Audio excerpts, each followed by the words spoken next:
God says in Ezekiel 8, therefore I will act in wrath, my eye will not spare, nor will I have pity. And though they cry in my ears with a loud voice, I will not hear them. He will hate you with perfect hatred. He will hate you and he will have you. That is the fearsomeness of hell. The text we read says that those in hell, they are going to be tormented. Where? In the presence of the holy angels and of the Lamb. One of the most fearful things about hell is not the total absence of God, the absence of all of His blessings, yes.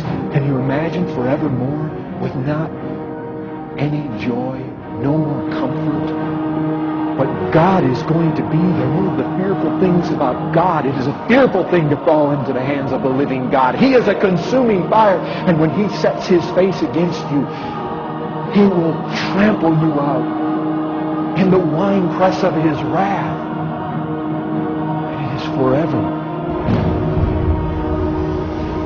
Now, it will be poured out on some of you. I'm not a prophet. I have no insight into your heart. But it would be very vain and unwise to suppose that every human being listening to my voice, whether here or via the internet or whatever, is truly a child of God. Wrath will be poured out on some of you throughout an eternity in hell because of the crimes you have committed and will continue to commit throughout all eternity.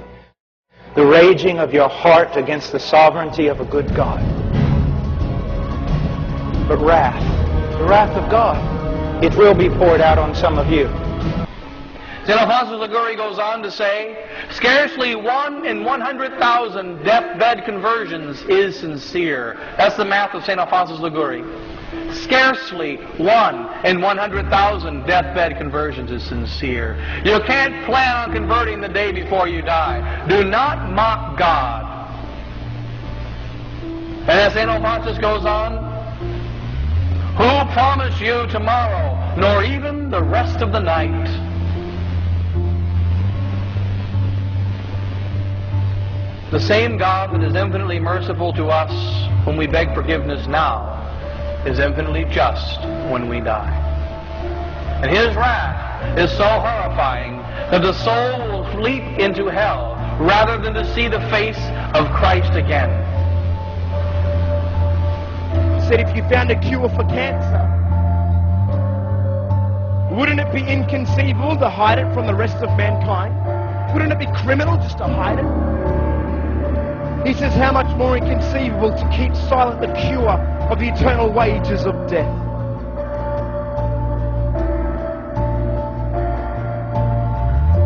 Yet we do. Yet we do. So intimidated by what people might think. But if we lose our battle with temptation, we know what our agony will be. Forevermore, the stench of hell will fill our nostrils. You will scream for unconsciousness, but there is no unconsciousness in hell.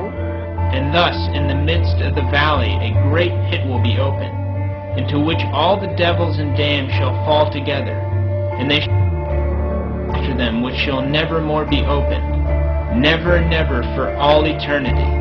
O accursed sin, to what a miserable end thou will one day conduct so many miserable poor souls. O unhappy souls for whom this lamentable end is reserved, on the pains of hell. It is of faith that there is a hell. In the middle of this earth is this prison, reserved for the punishment of those who rebel against God. What is hell? It is a place of torments, a place of torments where all the senses and powers of the damned shall have their appropriate torment.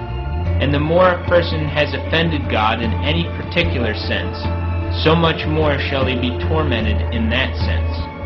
With what compassion should we hear that a poor man was enclosed in a dark pit for his whole life, or for 40 or 50 years? Hell is a pit enclosed on every side, where no ray of the sun or any other light ever enters.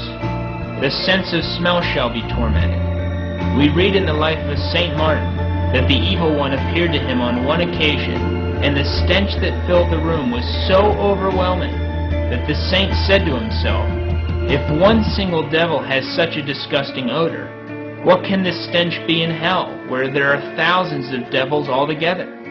In hell they will be